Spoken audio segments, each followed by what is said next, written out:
Hi Luke, how are you going this afternoon? Very good, thanks. Thanks for having me.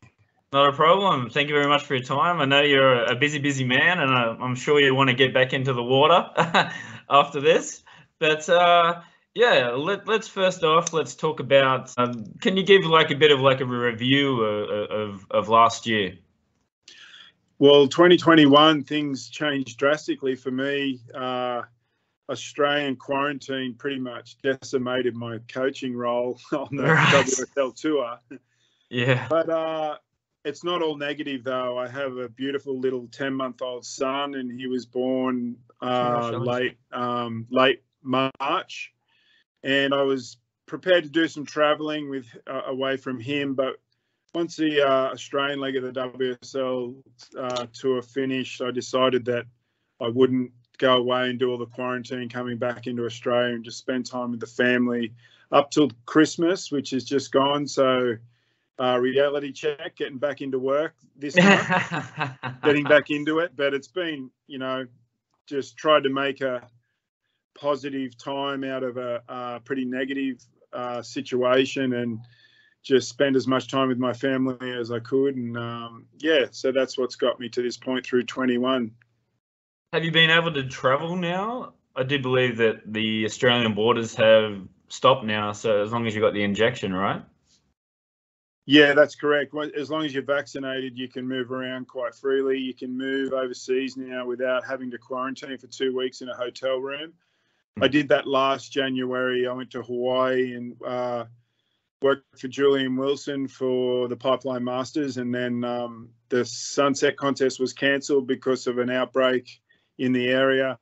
Right. And then come home and I did the 2 weeks quarantine before I got to see the family, and wow, it was tough. It was a real tough one. I take my hat off to anyone that's done multiple, which Julian ended up doing it 3 times. So 6 weeks he sat in the city of Sydney in a hotel just waiting to see his family, and I've heard of people doing even more than that. So I'm not you know what? I was over in Hawaii, and not once did I get angry at the government or go, "Oh, what are they doing that for?" Because I just knew that once I did that quarantine, I got home and I was safe, and they were taking precautions of the COVID spreading. So I was never negative about it. But gee, when you got to sit in that hotel room for 2 weeks, first week's okay, second week. I'm pretty active and move around a lot, and it took its toll on me. So I decided, for other reasons as well, I just took the year off and just been at home with the family and surfing and mountain biking and all the other good things. So I've been able to do plenty of things that I love doing through that time. So I've had a good time here at home. Yeah, absolutely. And did they do Surfest this year, or was it cancelled because of the restrictions? They actually, what happened was with the restrictions and hard to, Victoria was in a bad space. Yes. So Bells couldn't run. There was a few issues in getting into Queensland. All the states had their different rules. So we ended up having a World Championship Tour event at Merewether, which was fantastic. It was incredible. It was so good. I'm part of the Merewether Surfboard Club. I have since I was about 10 years old. And just seeing all the young kids from that area see a World Championship Tour event and all the greats show up, John Florence and Julian Wilson's from there, all the others, Italo Ferreira and Gabriel Medina, and all those guys come to their home beach and put on a performance. It was pretty inspirational. It gave me goosebumps watching all the kids just see the best at their beach. And then they moved to Narrabeen, so they just, hats off to WSL, just were very versatile, and the New South Wales government were very accommodating to get those events done. And so we had 2 championship tour events here, and then we went off to Western Australia and had 2, one in Margaret River and one on Rottnest Island. And that took us all the way up to about April. I worked for Julian in those events, and young Caroline Marks from Florida, I worked for her also. but then, yeah, I just decided after Rottnest I was just getting closer and closer to having to go. So I would have had to leave home in May, and I would have only got home in about November, and a new little boy at home, and of course my daughter.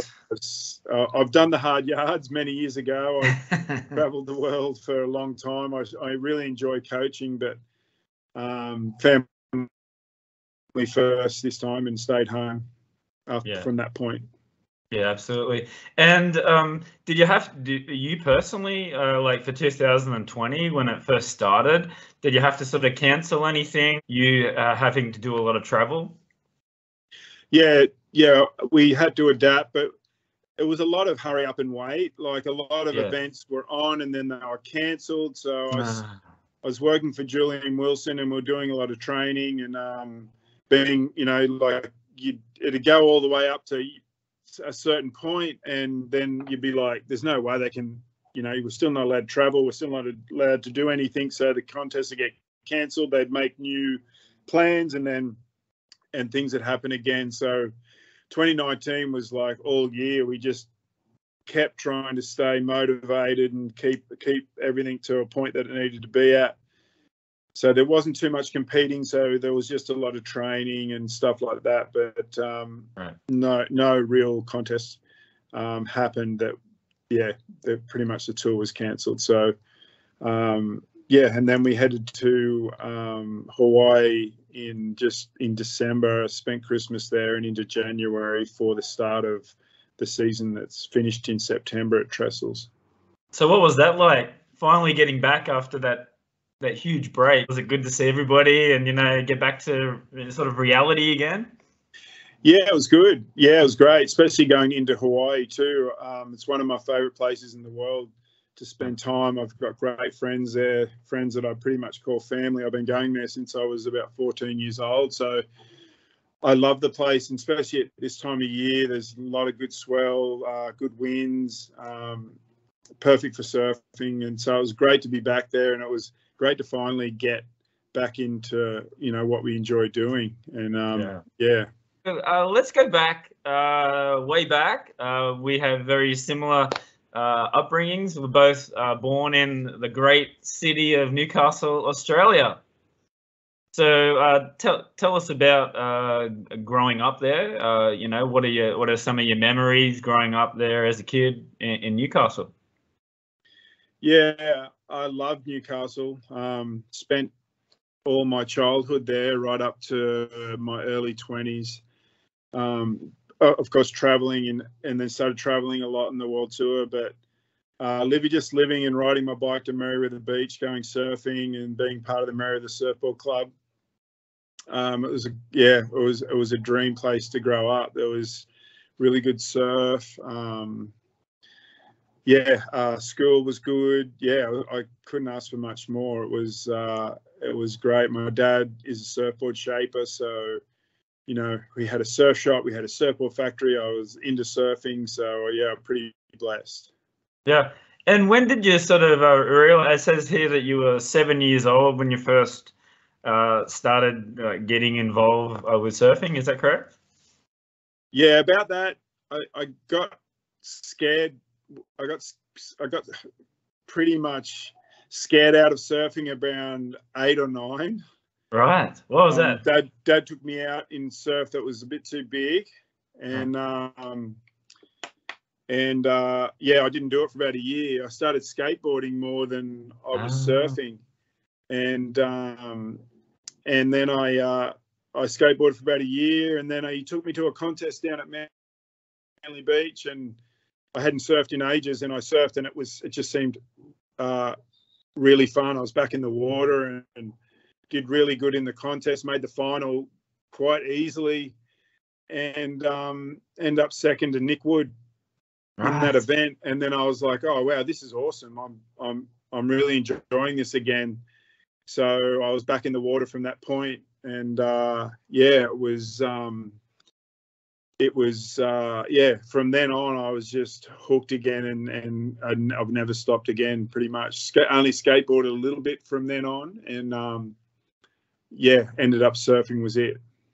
Was it easy for you at the start? like for you to learn how to surf? Pick it up easy? I was skateboard mad as a kid, and then I got in the ocean, and then, you know, it takes a little bit to learn about the ocean. Even watching my 9-year-old daughter just not being sure about, you know, the waves when they're bigger, currents, you know, shore breaks and stuff like that, just easing into it. Like, I got scared. It wasn't my dad's fault.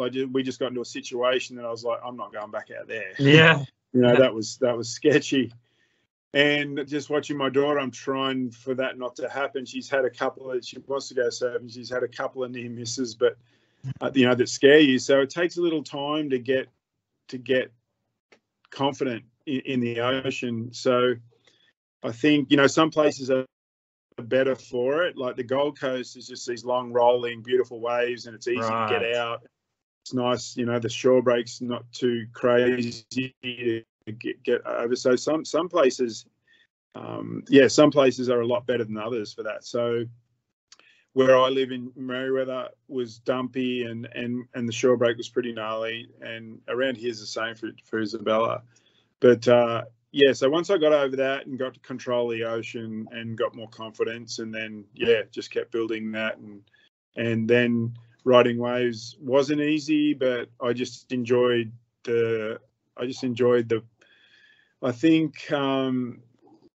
just enjoyed having to be motivated to get better. I used to go to surf every morning before school. Yes.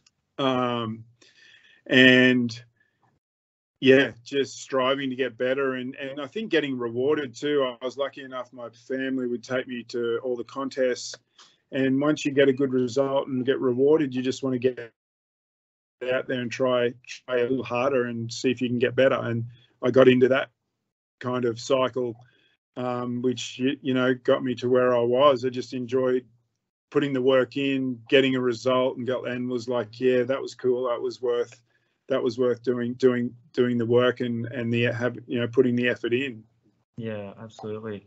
And we can't go out of the podcast without mentioning your father. He had a store. Does he still have the store there? No, he sold out of it quite a long time ago, and then someone bought it off him, and it was still there for a very long time. His passion is in manufacturing or shaping surfboards. Yes. So he kind of narrowed it down to that. We had a retail store, big surfboard factory, but Dad's passion was designing and shaping. So he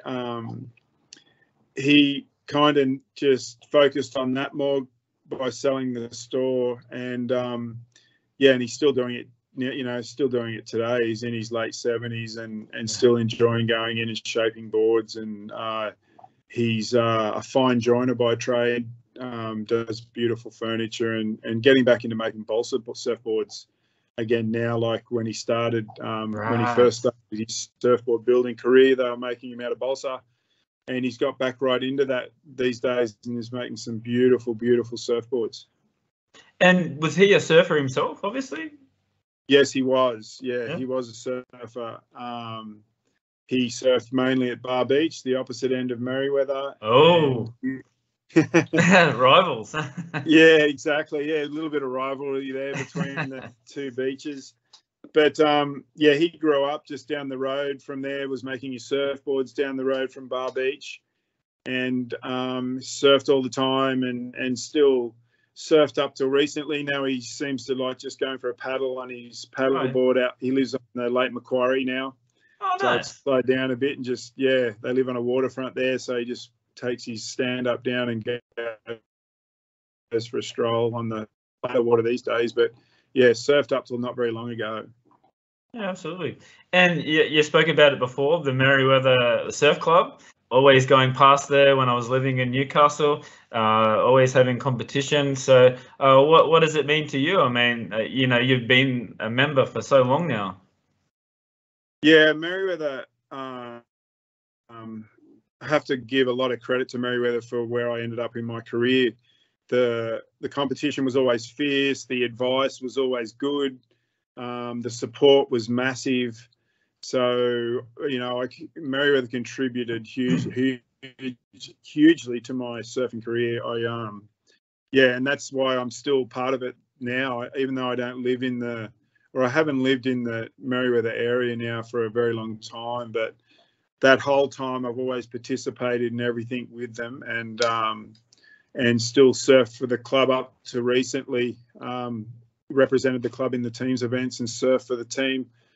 And when we've got special events there, I drive up and participate. Yeah, absolutely. That's great. It's great for Newcastle surfing as well. And speaking, you were saying before just a little bit about up and coming surfers from Newcastle. Are there any that come to mind where you can recommend? We have the best group of talent we've had in many years.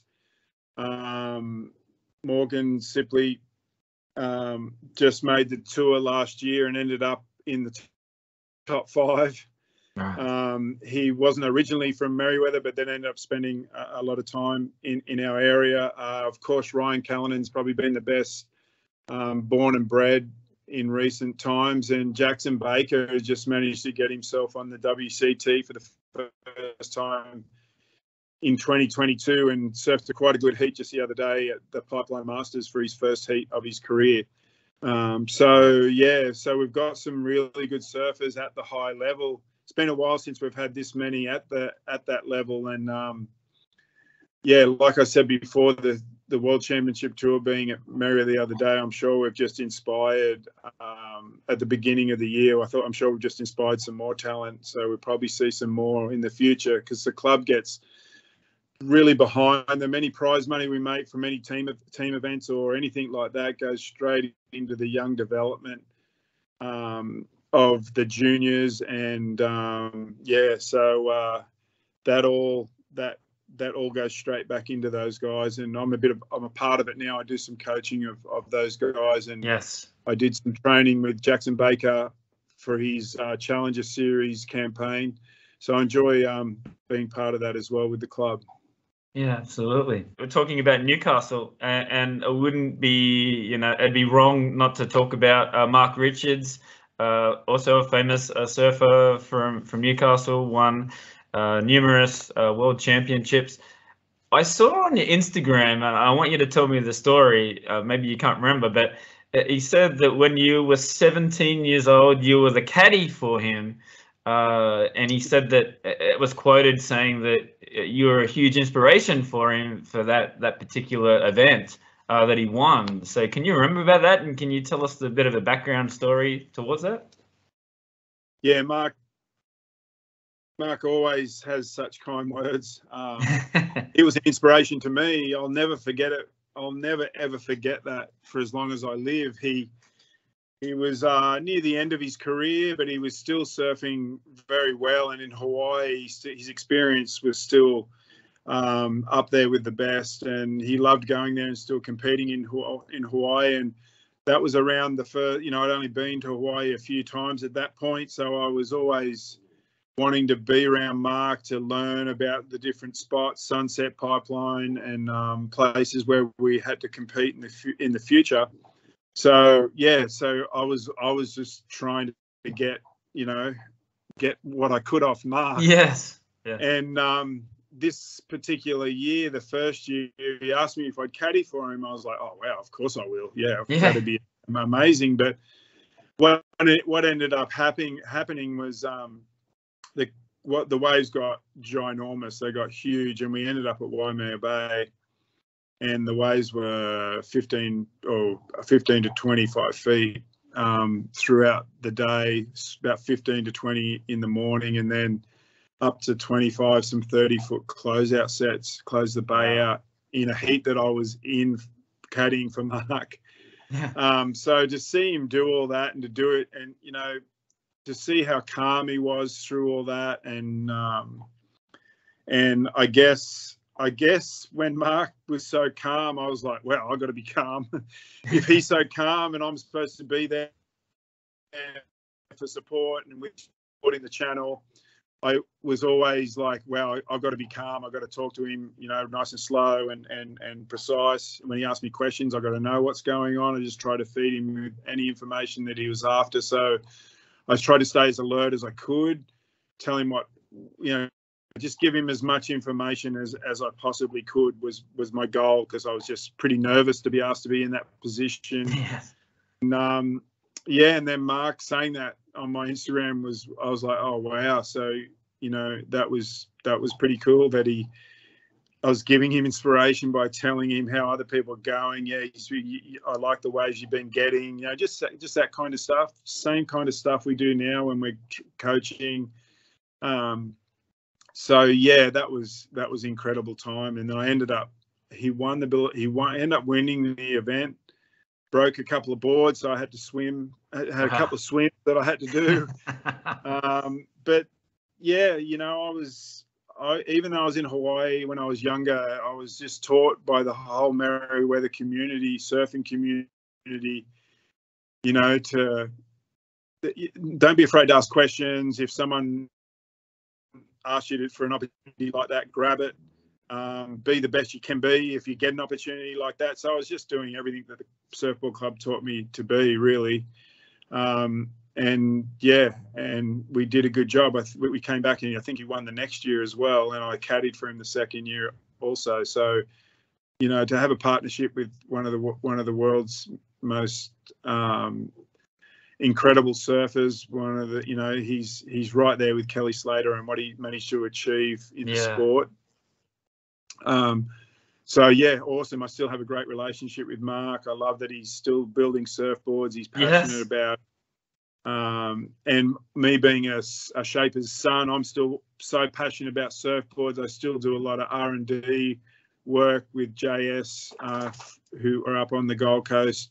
Still get a bunch of boards off my dad. Like, I think just growing up in a surfboard factory, surfboards are it's just, it's all we do. It's all about surfboards. It's, we collect them, we make new ones, we redesign. It's really fun to still be involved in that part. Yeah, it's just funny. Like when I went back to Australia, Newcastle, maybe it was the first time that I went back from coming back from overseas, and Pearl Jam played in Newcastle, and they said the only reason why we played in Newcastle was because of Mark Richards. We surfed with him. Say that on his Instagram like 2 days ago. He was making lamingtons with his daughter, and he had a Pearl Jam T-shirt on. That's great. That's so cool. He loves Pearl Jam, Dire Straits. He loves Dire Straits. He I'm not sure he's as good as surfer as he is guitarist, but I think he loves guitars and he loves playing the guitar. But yeah, that's awesome. It's that's been one of his passions, and that's so cool to hear that they just played there because they're Mars from there. That's right. So cool. This was like his hero. It was like he took us out for a surf this morning, and took us around Newcastle, and that's it. The only reason why we come here. So so cool. That's very cool. Let's get into your career. Actually, I wanted to ask before that, like with you, like you said that you've been coaching and you've had like caddies and you've been like a caddy. So did you have who were your coaches sort of learning how to surf? I had a few when I was young. Started with Dad. Yeah. Dad was the first one to sit on the beach for me when I was a kid, and he did a fantastic job because he was my shaper as well. So I was lucky to have my coach, my shaper, and my dad on the beach through the first part of my surfing career. And then Derek Hind, I did some coaching with him. I did some coaching with Terry McKenna from Newcastle. And then the one that helped me on the world tour the most was Mike Parsons, Californian. I was lucky enough when I was young. He took me under his wing. I did a lot of traveling with him. He gave me a lot of advice. It was about when I was trying to bust into the seeding part of the tour and get myself a spot so I'd be in the main event every time. If it wasn't for Mike, just making sure that, just helping me get through that part of my career. I learned so much off him. He helped me so much. And then even when I was going for world titles against Sonny Garcia and Andy Irons, he was still standing on the beach for me, which was awesome. And and now I do some work for him. He's still coaching at the highest level. He coaches Caroline Marks, who I pretty much assistant coach him with Caroline. I do some events with her, and he's the main coach for Caroline. So yeah, still working with him, and yeah, he was a great asset of mine at that point. Yeah, through most from about halfway my career till the end. Yeah. All right, so let's go through some of your highlights of your career. The first of World Tour that you won was '97, the Quicksilver Pro. So tell us about that season, the '97 season. Yeah, the '97 season, I'd had some good results. That's when I was traveling with Mark Occhilupo. I started traveling with him through 96, 97, 98, 99. I was, or 3 years, or 97 might have been the first year. And I'd had an all right season till then, but the waves and G-Land, like if we go back into just sidebar a little bit on the tour, is once the tour ended up being at the A grade locations like Indonesia, Tahiti, Hawaii, more of those events. That was where I seemed to do my best. Yes. And why was that? Is it because of your style of surfing? It was because of my style of surfing. It was because of what I was passionate about. I was passionate about those places and how good the waves were. In the beginning of my surfing career, I actually was more passionate about finding good waves rather than competing.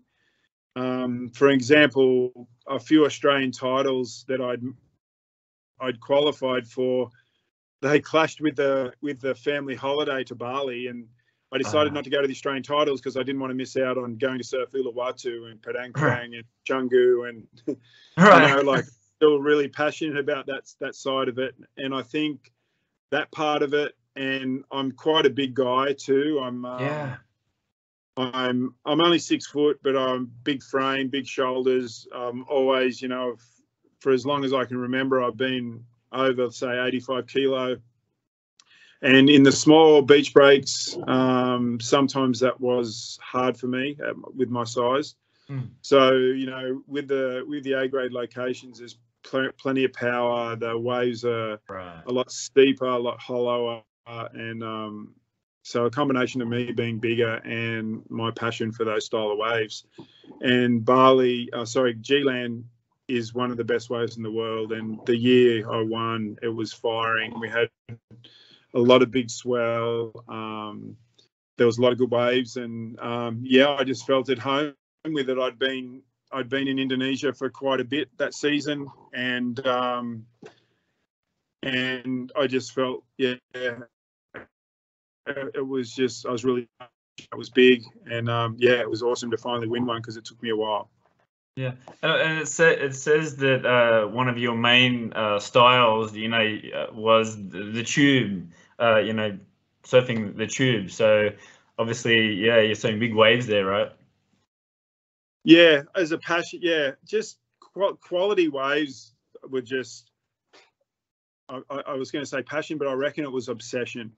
You know, like, there's a point in my life that I do, like, everything else had to wait. If there was a storm going somewhere and I knew somewhere was, you know, and we'd do anything to get there, you know, once I knew different locations around the world and they were going to be good, yeah, it was like we'd do anything to get there and be there on the right time of the swell, the right tide, the right wind.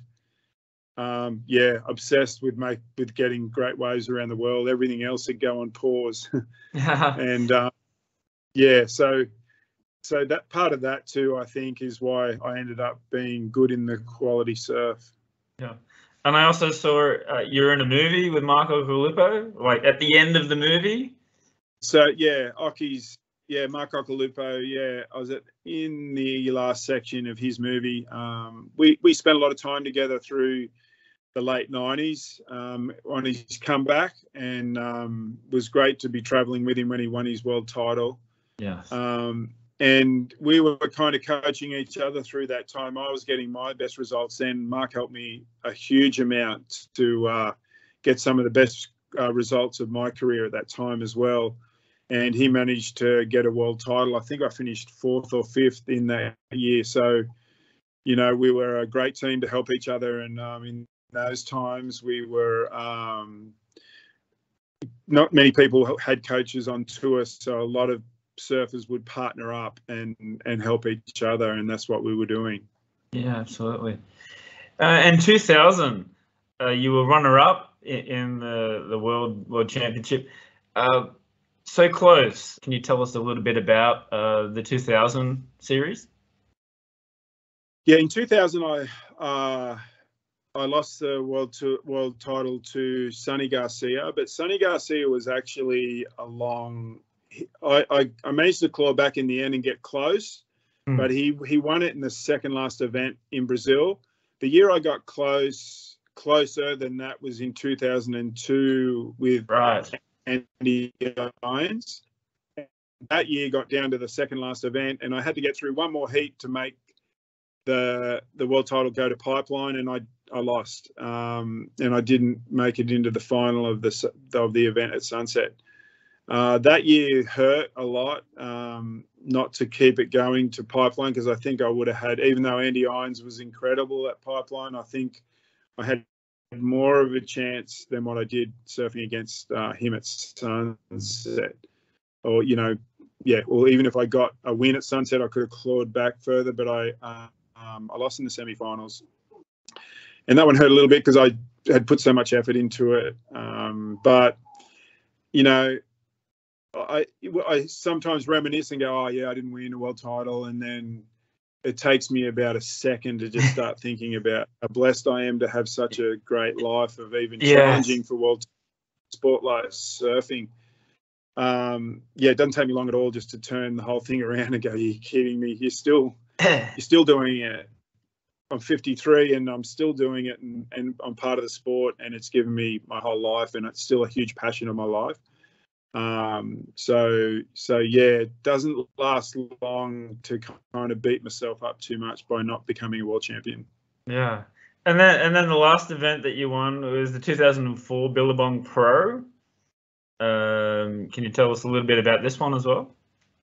Yeah, the last one I won was in Manduka in Spain. Yes, that's the one. Yeah. And then, that was awesome to win there. It was one of my favourite waves in Europe. And, just to still win, you know, I retired the next year.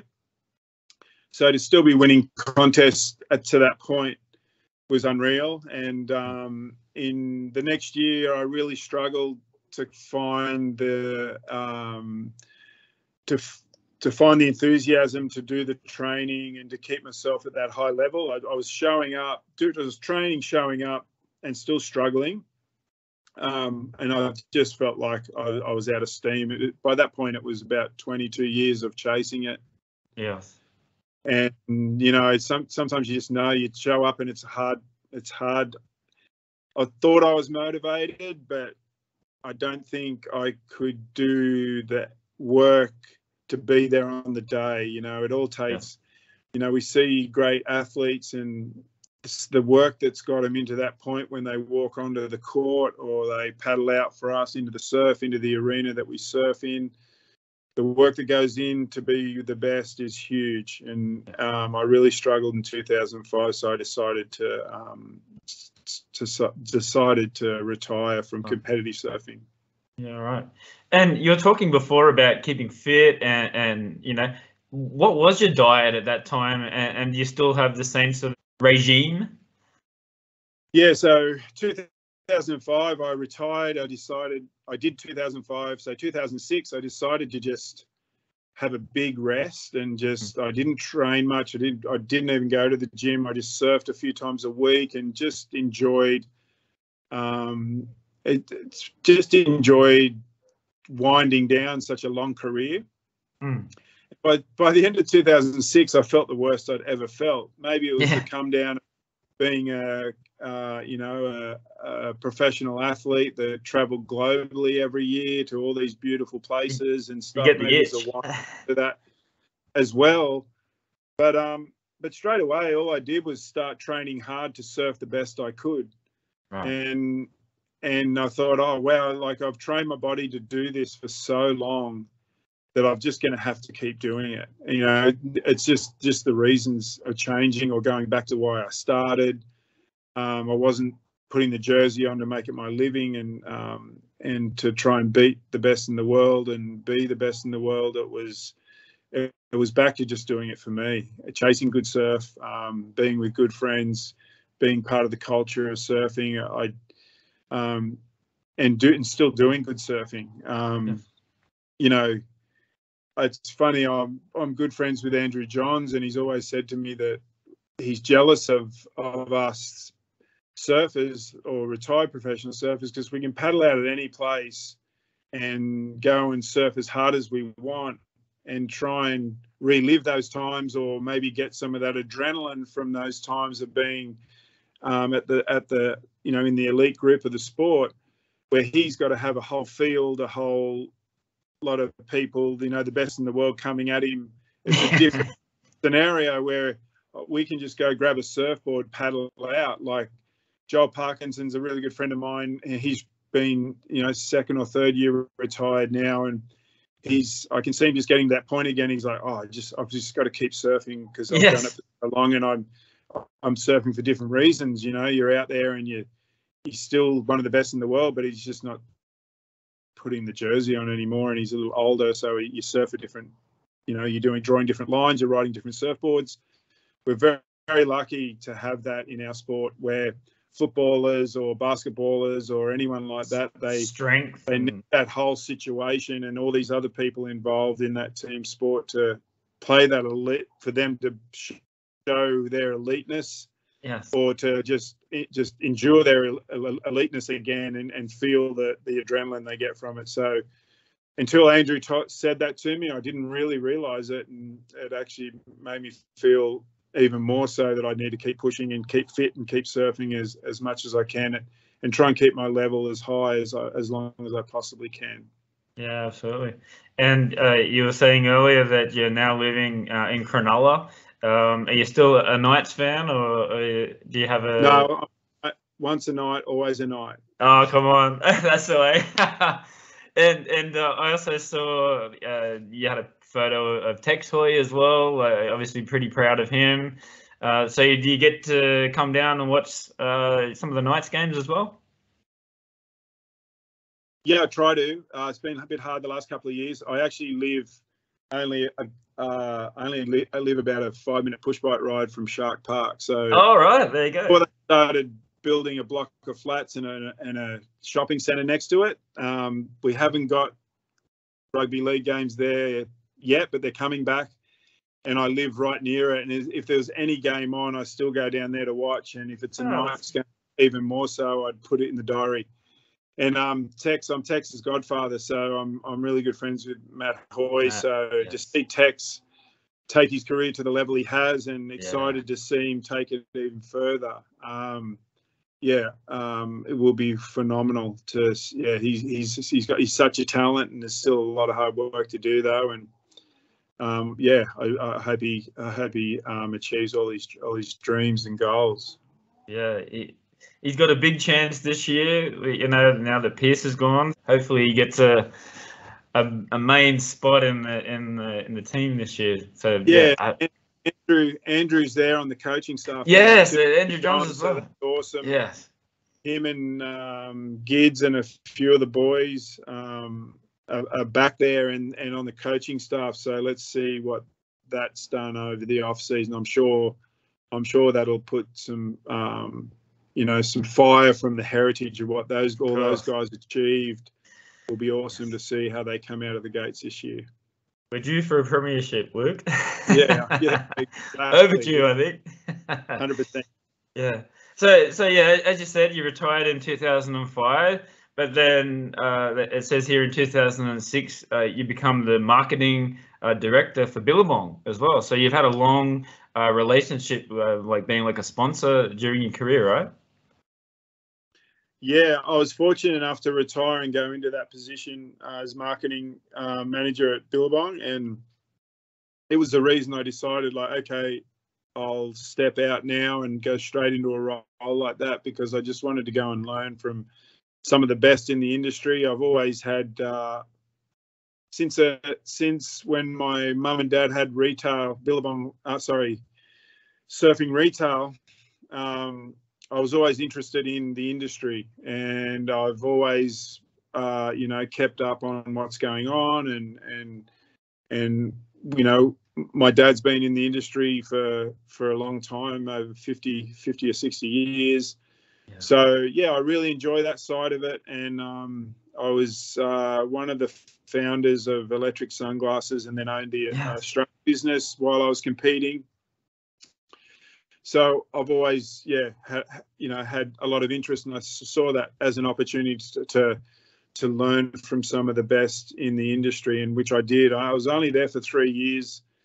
Some personal stuff that happened, and for the same reason, wanting to get back in the water more, and my passion for coaching was more powerful than maybe being in the industry and working in a role in a company. And that's when I started working for Joel Parkinson at that time. And, so it says here in 2008 you started coaching. It says elite coach of Joel Parkinson. So, and then all of a sudden it's just a list of all the achievements that he made while you were coaching him. So what are some of the highlights for you with coaching Joel? The timing was perfect, because I could see Joel was trying to get himself to that next level, and he was up for putting the effort in and doing whatever it took. I think that was the number one ingredient that why the long list of achievements are there. So Joel was my blank canvas pretty much, because he was up for whatever he thought it'd take. And he, sometimes it's hard coaching. You don't want to make someone feel down, but you're there to critique all parts of their performances and what they're doing, and you don't want to make them feel insecure or depressed on you, being so critical about what they're doing.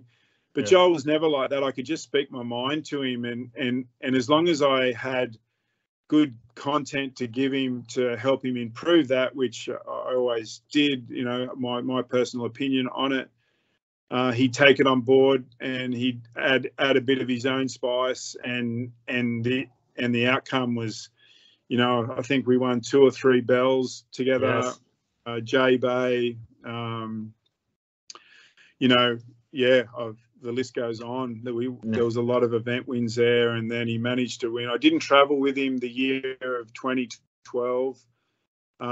Decided to stay home that year, and he won the world title. But still talking to him a fair bit, and the work for me and him were done. I don't think I had much more to teach him, or could have stood there and done the tour with him, but he went and did it on his own. I wasn't with him the year that he actually won, but there was a lot of big achievements up to 2011 that was so special to be part of, because he just turned himself into a warrior. He got really fit. He was just unstoppable. Just being able to we just chased that last swell together in Queensland, which was fantastic, the Cyclone Seth, and to get on the ski again with him and do some step offs and put him into some huge barrels at the back of Snapper, and just the synergy. We have a really good synergy. We nearly don't even need to talk to each other, and I think that was part of that synergy through the success he had when we had that partnership as well. And it was so satisfying too, because that's when I really realized that 22 years on the tour, there's a lot of intel up there that I didn't realize was didn't realize that it was so precious to so many people now, that surfing had got a lot bigger, and there was a lot more prize money and sponsorship involved, and you know, I didn't realise how much intel I had. You know, I've been to all these spots where they have the WCT events 20 or 30 times. I've seen it in, you know, all these different swell directions, tides, winds. So all that stuff is what I think makes a good coach on the World Tour. And that's why I kind of just specialise in that. I have some young kids that only a couple of young kids that I work with, but I think my style of coaching is at that higher level because of how long I did the tour. Right. And then it also says you also coached Courtney. Log. Yeah, Conologue as well in 2016 as well. So what was that experience like as well? That was great. That was when I decided I after Joel, I had a few years working back with Billabong, and Billabong, I was contest there. They called me back in pretty much to be the contest director of all their events and help run their events, which was great. I was just after a little bit more time at home again, and then decided I wanted to do a bit more coaching. And then Billabong organised. Courtney asked, well, you know, I told them that I was interested in coaching again, and Courtney was great. Had some great WCT wins, Fiji, Bells. There's a couple of ones there with her. That was a great partnership. She's a great girl. Still there, surfing incredible. Yes. And then there was a few after that. I've worked on and off for Ethan Ewing.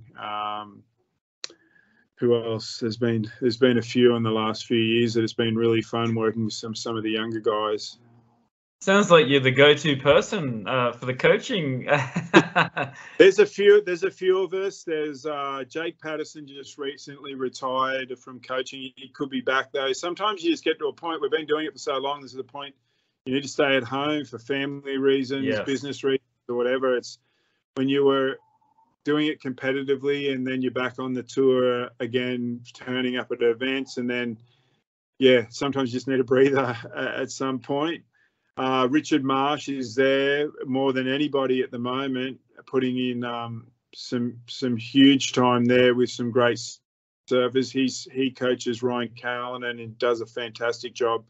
So there's a few of the old boys that are still coaching there, and it's actually great when you turn up at the events and they're there, and you still, you know, you sit at the beach or you go for a surf down the beach and like, yep, we're still here. This is good. We're enjoying this. We're still on the beach working. So it's fantastic to see the guys that are there coaching and still doing what they love. They, you know, sometimes you watch a heat or your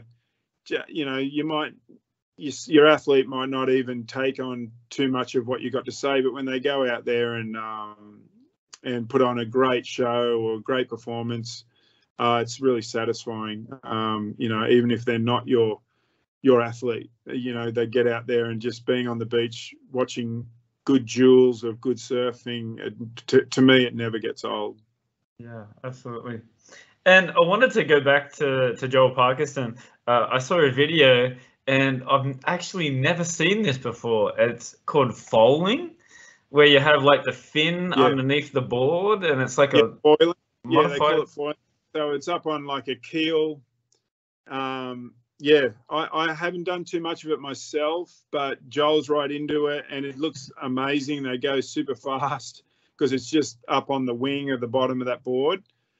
And you were on there having such a good time on the video. You know, it took a little time to get used to it, but once you did, you were.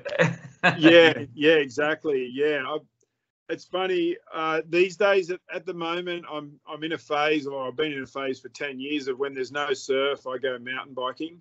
Right. And Joel's like, you got to get into foiling with me. We've got to go foiling. I go, okay, I'll go. Come and teach me.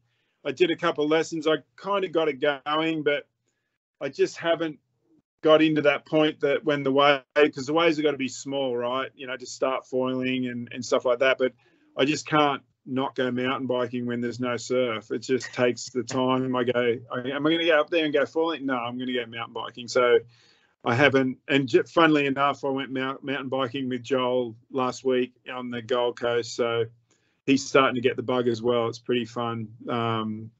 Pretty fun sport with some great trails through Australia now. So really enjoying that when there's no surf. That's really cool. Yeah, so you're mountain bike riding, snowboarding, going to watch the V8s as well. You know, big fan of the V8s, right? So, yeah, massive fan of the supercars. Funnily enough, my wife works for Fox Sports, and I was about 5 or 6 years now.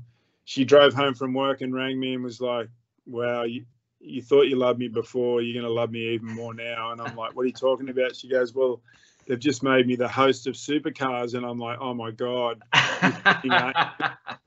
You know, since watching Bathurst with my dad when I was young, you know, just getting up early and watching Bathurst since I was, you know, before I was even double digits, I think. And, you know, loved it, loved the supercars. And then all of a sudden my wife's the host of the whole coverage. It was like, wow, this is a dream come true. So there's a lot of supercar talk around this house. There's, you know, being married to a sports journalist is pretty awesome. There's sport going on in this house. It's everywhere. There's never not too much. So yeah, blessed on that side. It's pretty fun. And that was my next question. You doing lots of traveling as well. You know, you need to have an understanding family. It definitely seems to be there, right? Yeah, it's pretty awesome. Like Jess is doing fantastic at her career, and for me, that's a priority. I've had my career. My career was a professional surfer. We make her career a priority. It does keep a really good balance. She's doing a fantastic job working there at Fox, and she works on the rugby league now. Some cricket. Yes, I see her all the time on the cricket. The cricket. Yeah, rugby so league, yeah. yeah, so you know, she's at that age that she's doing really well, and she's at that point when she's, you know, at the top of her game. So, you know, I've got to give her as much time as she possibly can to do that. And it does make the balance around our house pretty awesome. Yeah, absolutely. And you're saying just quickly before, like, how do you still sort of stay fit now? Are you on like a strict diet or program? I should be on a stricter diet than I am. I love a beer. I love a barbecue. Yeah, so I do bend the rules quite a bit, but I do go to the gym quite a bit as well. I mountain bike a lot. I can do up to 30, 40 Ks a week if there's no surf. Go to the gym to Lean Performance. A good mate of mine's got a gym down there that's specifically just down the road here in Cronulla that I've been helping him quite a bit with just specific surf training for the young kids around here, and even for the older guys trying to stay fit and stay in the water and stay at their best level. So yeah, I trained yesterday. The waves were good today. I didn't train in the gym, so yeah, I'm trying my best to stay as fit as I can for my age, and diet could be better, but yeah, you get to that age, you're just like, yeah, I'll, you know, have another beer. Why not? Yeah. One more. And it also says here, just getting close to wrapping it up here, a property development in Bali. Tell us a little bit about this. This is like after your career, right? Yeah, a couple of good friends of mine, Tony Cannon, Tony DeLead, are the major shareholders of Commune. We did have one hotel on the Gold Coast, but was sold recently, and another one at Karamas in Bali. It's mainly those guys' venture, but lucky enough to have a small percentage there. And in the beginning, yeah, just being part of that and the face of that, and making sure that it was surfer friendly, because it's right in front of one of the best waves in Bali. And working with Tony Cannon has been inspiration. He's a fantastic you know, developer that has always come up with really nice nice buildings, and that's a passion. You know, architecture is a passion of mine as well. I'm not an architect, or I've never studied to be one, but I'll travel an hour to look at a building. I just love you know, modern architecture.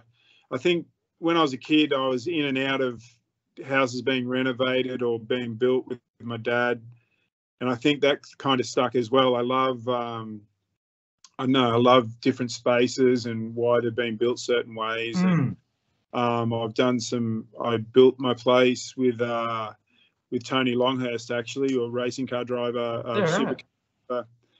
We built our place at Duranbah Beach up there in Tweed Heads. Done a couple of other property developments also, and then Tony Cannon was kind enough to ask me to come and work a bit with those guys on Commune in Bali. So it's another passion of mine. The house we're in now, we only finished it 2.5 years ago. We really enjoyed our spot. We're in a really old house here, and we pulled it down and built another one. So yeah, I really enjoy that part of I just love building great spaces and then watching them work and seeing the way, you put all that thought into it, and then people go and use it, and you're like, okay, they are using it like that. Oh, that is working. I don't know. It just, it makes the mind tick, and I enjoy it. Yeah, absolutely. What does the future hold for Luke Eagan? Family time is the priority. I've got a 9-year-old daughter, Isabella, and a 10-month-old son called Sam the second. And, being here in Cronulla, traveling with them, I can't wait. Usually my family are coming and meeting me all around the world if I've got to work in the contest. We try and make it. This is the second season that I haven't had my whole family for at least 2 or 3 weeks in Hawaii. It's special time for us, so we're really dying to get that tradition going again with the family, and doing some coaching, and then maybe some property developing. I'd love to go and new projects, and just still coaching and surfing. Just trying to dabble in all that kind of stuff and enjoying myself. I did a lot of hard yards when I was young, trying to get my surfing career to where it was. So yeah, these days it's all about having fun and watching my family grow and being with them, and trying to spend as much time with my mum and dad in the future as well. So that's going to be about it. It's amazing. And social medias, Luke, where can we find you on? I don't know, Instagram, definitely. Yeah, Instagram, just at Luke Eagan. Pretty much the only platform that I use. I'm a little lazy on the others. I don't check Facebook too much. I get there and got to start every reply to people like, oh, I'm so sorry, I haven't been here for a while. And it's been, Instagram. I have lukeegan.com, where just for if people want to know some information about my coaching or anything like that. At this point, I only do one-on-one coaching, or I coach at the elite level. That's probably it. Just Instagram is the best platform for social media. And what would you say to someone that's starting off? I mean, you've grown up surfing. It's in your family. What would you say to someone that's starting off, that wants to be a surfer like you? What advice would you give to them? If you really want to go out and enjoy being a surfer, make sure you allocate enough time and be very patient to get yourself to the level you want to get to. It takes a lot of time, but in saying that, once you get to a point and you're in the ocean, in all these different moods, and and with people that are fun to surf with and stuff. There's so many different things with surfing. Surfing can go from you just want to be really mellow and be out there and just enjoy what maybe the weather's doing. The sky might be going pink, it might be going dark from dark cloud, or the wind might be coming, or it might have died off. It can change your moods into all these great things. So allocate the time and be patient. Just go out there as much as you possibly can and enjoy yourself, and listen to the guys that you get, at the surf schools or whatever, and get advice, and make sure you buy the right equipment that they're telling you to buy for what level that you're at. but you know, living on the ocean and living on the beach is a great life, and yeah, just allocate as much time as you possibly can and enjoy it. Yeah, absolutely. All right, Luke, just to finish off, I just asked some quick questions, like just outside of surfing, just to know you a little bit better. Are you ready? Yep. Okay. So what are your 2 or 3 top favorite bands or musicians? Oh, wow. Bands. My daughter plays all the music in the car, so at the moment, So Sideways, bands, AcDc. Come on. Yeah, got a photo of Angus in our house, so Oh, nice.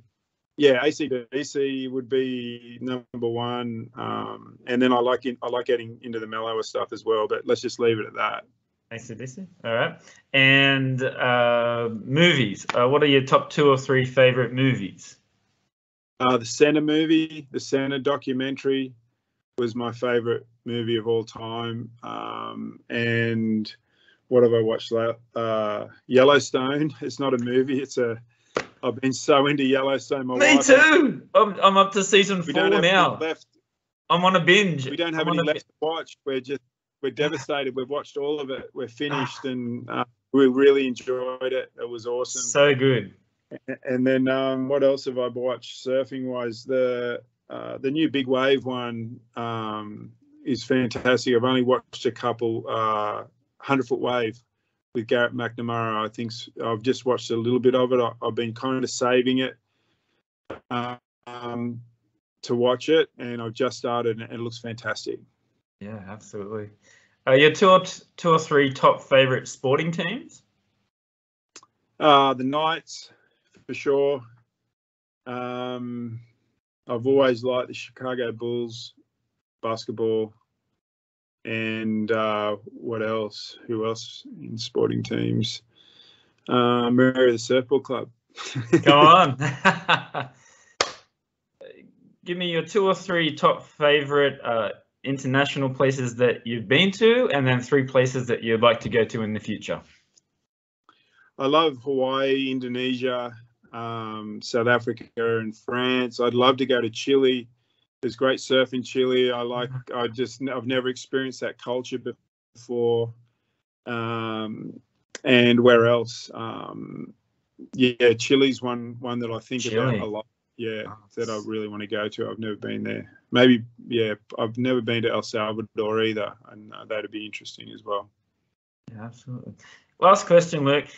Who is your greatest inspiration or hero, and why? My greatest inspiration is probably my dad. He's done exactly what he's wanted to do all his life and thoroughly enjoyed it. Yeah, and he's just so talented with his hands, and everything he's ever done he's done it to an A1, to a A1 level. So yeah, that's always inspired me. Absolutely. I think that's a good way to finish it off, Luke. Thank you very much for your time again. Amazing career. And it's great to see that you're still helping other young surfers pave their career as well. And you're from Newcastle as well, so that makes it even great. So it's great to talk to another Novocastrian. So all the best for the future. And, awesome. And if you want to promote anything, come on anytime again. Cool. Thanks so much. I've really enjoyed it.